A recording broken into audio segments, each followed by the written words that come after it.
reste debout en silence, écoutons le Saint-Évangile. Paix à tous. Et à ton esprit. Lecture du très saint Évangile selon saint Jean. Gloire à toi, Seigneur, gloire à toi. Soyons attentifs. En ce temps-là, Jésus monta à Jérusalem. Or, il existe à Jérusalem, près de la porte des brebis, une piscine qu'on appelle en hébreu Bethesda. Elle a 5 portiques sous lesquels gisait une foule d'infirmes, aveugles, boiteux, paralytiques, qui attendaient le bouillonnement de l'eau.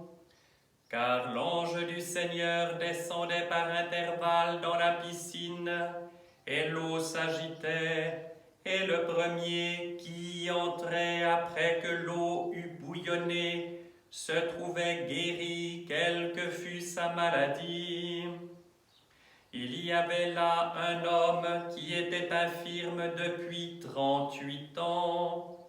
Jésus, le voyant étendu, et sachant qu'il était dans cet état depuis longtemps déjà, lui dit : « Veux-tu guérir ?»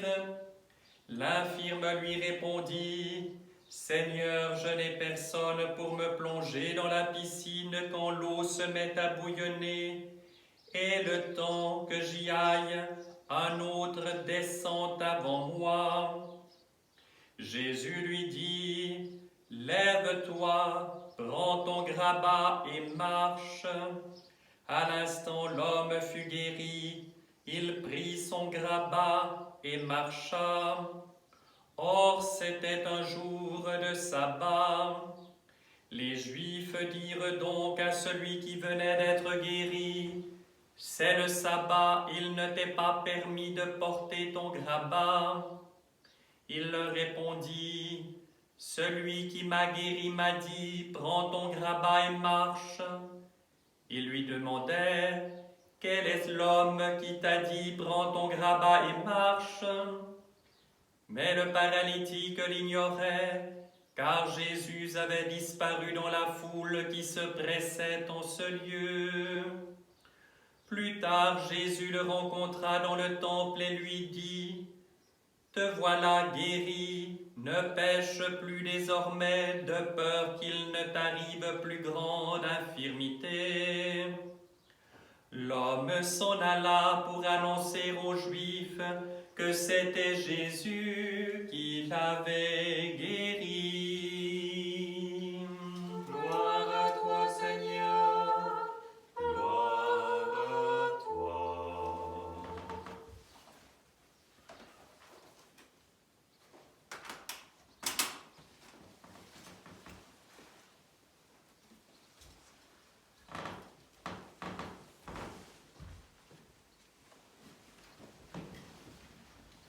Au nom du Père et du Fils et du Saint-Esprit, ainsi soit-il. Chers frères et sœurs, la semaine qui vient, nous allons arriver, mon Dieu, déjà à la mi-Pentecôte. Mais vous voyez que dans ces différentes thématiques, les différentes thématiques de ces dimanches de Pâques, il y a toujours cette glorification du Christ ressuscité. Aujourd'hui, nous avons entendu dans l'Épître d'abord cette guérison par l'apôtre Pierre au nom du Christ Jésus d'un paralytique aîné. Puis, peu après, la résurrection de Tabitha, cette femme qui était décédée. Et nous voyons la puissance agissante du Christ ressuscité.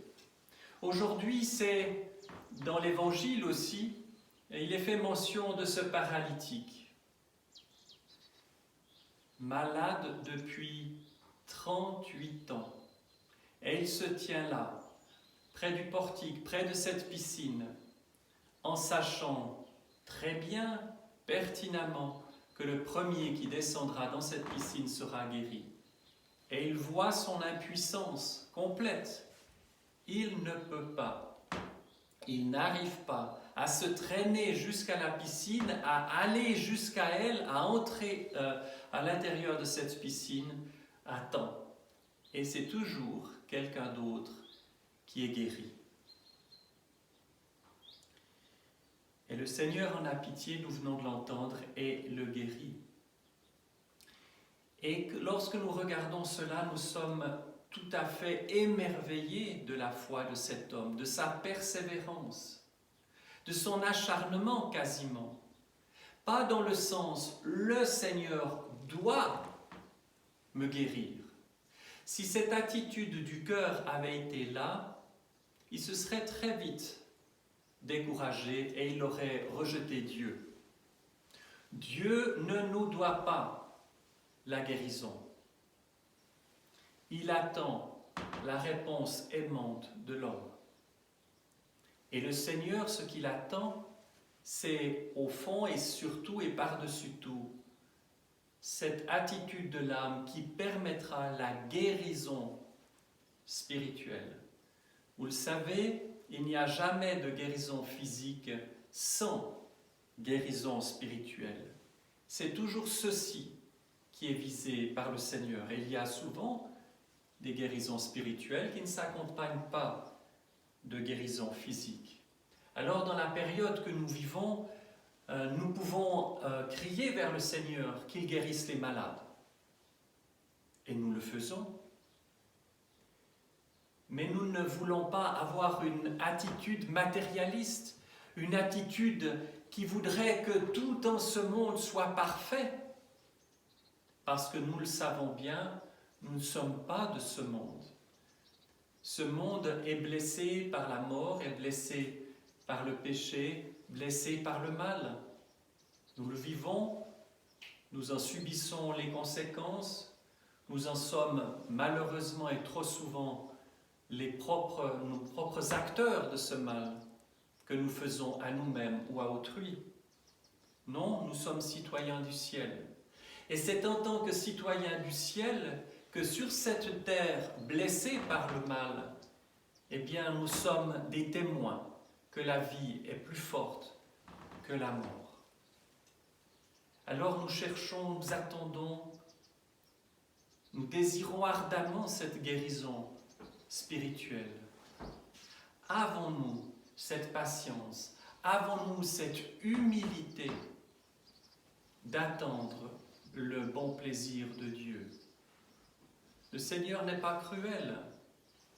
38 ans, à l'échelle de l'espérance de vie de cette époque, c'est pas 38 ans de souffrance en sachant que je mourrai vraisemblablement entre 80 et 100 ans comme aujourd'hui. Pour certains, tout le moins. Si la vie était difficile, d'arriver à 30 ans, 40 ans, c'était une belle espérance de vie. Donc peut-être était-il dans cet état de paralysie depuis l'enfance, ou peut-être le Seigneur lui avait accordé de longues années, exceptionnellement longues, pour que soit manifeste cette guérison, pas pour lui seulement signifiante, mais signifiante pour tous ceux qui vont être témoins de celle-ci. Parce que le Seigneur, à travers la guérison de quelqu'un, bien sûr, veut le salut de la personne en question, mais à travers telle ou telle situation, il veut le salut du maximum de personnes, que le plus de gens soient touchés. Il y a une générosité extraordinaire. Nous nous focalisons sur la guérison d'Énée, sur celle de Tabitha, sur celle du paralytique de la piscine de Bethesda, mais somme toute, ce ne sont que des prétextes pour guérir le plus grand nombre. Et cet exemple de foi, d'humilité, de patience, de persévérance nous est présenté depuis presque 2000 ans. Combien nombreux, sans doute, ont été ceux qui ont été frappés par cette parole de l'Évangile, par cette toute-puissance du Christ Dieu qui guérit en un instant. Et nous le voyons à travers l'action de l'apôtre Pierre, au nom de Jésus. Eh bien, de nos jours encore, c'est ainsi. Et nous l'avons vu au cours des siècles, et cela sera toujours jusqu'à la consommation des temps. L'Église est ce lieu où la présence divine réside, où le Christ est agissant personnellement. Je répète très souvent cette même chose. L'Église est accessoirement une organisation. Elle est d'abord, essentiellement, un organisme vivant dans lequel le Christ agit. Nous sommes les membres de son corps. Cette vie divine, par notre baptême, coule en nous et à travers nous, sanctifie et guérit le monde. Alors, nous pourrions dire, il faut que le Seigneur guérisse les malades de l'épidémie actuelle. Il faut qu'il me guérisse moi. Mais peut-être le Seigneur a-t-il permis cette terrible épreuve que le monde traverse pour secouer le monde, pour que ce monde réapprenne la patience, pour que ce monde réapprenne l'humilité. Il n'y a pas de dû, il n'y a pas d'exigence vis-à-vis de Dieu. Il y a de la reconnaissance et de l'amour. Alors, chers frères et sœurs, Dieu a peut-être suscité tout ce qui nous arrive pour que nous entrions dans ce qui a été sans doute les circonstances qui ont permis à ce peuple d'Israël, au moment où le Christ s'est incarné, d'être prêt à l'accueillir. Est-ce que notre temps est prêt à accueillir le Christ, à renoncer à la logique de ce monde pour celle du ciel, comme c'était le cas à ce moment-là? 38 ans d'attente, c'est 38 ans de prière pour cet homme. Ce sont des siècles et des millénaires pour l'humanité, d'attente, de patience, de prière, de changement intérieur, de préparation du cœur pour que le mystère du Christ Dieu puisse s'accomplir, pour que le Christ Dieu, la parole vivante de Dieu, marche au milieu du peuple, que nous puissions voir le visage de Dieu. Qui m'a vu a vu le Père. Alors, ne nous faut-il pas aussi un peu de patience plutôt que de l'exigence? Peut-être ne faut-il pas que nous ayons l'humilité au lieu de l'orgueil. Et dans le désir que Dieu accomplisse quelque chose pour nous, n'y a-t-il pas trop souvent une forme d'égocentrisme qui est d'une forme comme une autre d'égoïsme? Alors il n'y a pas à subir quoi que ce soit, il y a à saisir une occasion donnée par Dieu pour lui demander humblement, pour lui demander de tout cœur qu'il nous change intérieurement, que la lumière du ressuscité puisse briller tout à fait en nous, pour que nous soyons juste disponibles à l'action de Dieu en nous et que nous devenions ce que nous devrions être, des intercesseurs, des prêtres, c'est-à-dire de ceux qui offrent le monde entier, l'univers entier au Père Céleste, pour que l'amour circule à nouveau entre le ciel et la terre, sans plus aucune barrière, et qu'ainsi les ténèbres reculent. Oh, elles ont reculé, elles ont été vaincues. Le Christ est ressuscité, les portes de l'enfer ont été brisées. L'enfer est ouvert aujourd'hui. Mais le Seigneur est patient. Il ne nous oblige pas à suivre le ressuscité. Il nous offre la possibilité. C'est à nous librement de lui dire oui, de lui dire non. Et c'est pour cela qu'il y a ce encore un peu de temps qui nous est donné pour que nous puissions nous convertir véritablement. Ce encore un peu de temps où Satan agit parce qu'il sait que son temps est tout à fait compté et qu'il n'est pas maître des choses. Dieu permet certaines choses, mais ce n'est pas Satan qui dicte, si vous voulez, le programme des choses. Alors, plus notre prière sera ardente, pas pour nous-mêmes, mais pour notre prochain, plus notre cœur se tournera vers le Seigneur, plus les temps seront abrégés, dans le sens le plus beau du terme.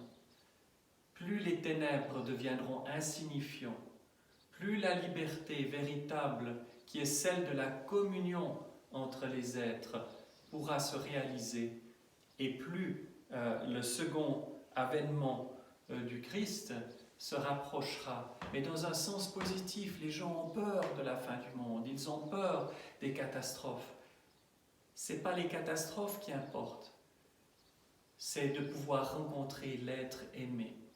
Et le croyant n'a pas peur du jugement dernier, il n'a pas peur de la fin du monde, parce que ça n'est pas une fin vers le néant, c'est un accomplissement, et c'est la descente du royaume céleste en tout être, dans la plus petite particule vivante. Et à ce moment-là, c'est une transformation, une transfiguration, sur un mode que nous ne connaissons pas, mais il n'y a pas une destruction du monde. Il y a une régénération, il y a une vie qui ressurgira en plénitude. Voilà, chers frères et sœurs, pourquoi nous n'avons pas peur, pourquoi nous nous réjouissons, pourquoi nous attendons la guérison spirituelle par-dessus tout, et que nous prions et nous aimons le monde, et nous demandons la grâce de Dieu d'être capable d'un amour grand, que ce soit son amour si grand à lui, qui transite par nous et se répand sur le monde. Et que tous, sans exception, jusqu'aux extrémités de la terre, puissent dire « Christ est ressuscité ». Christus was Christus ist auferstanden.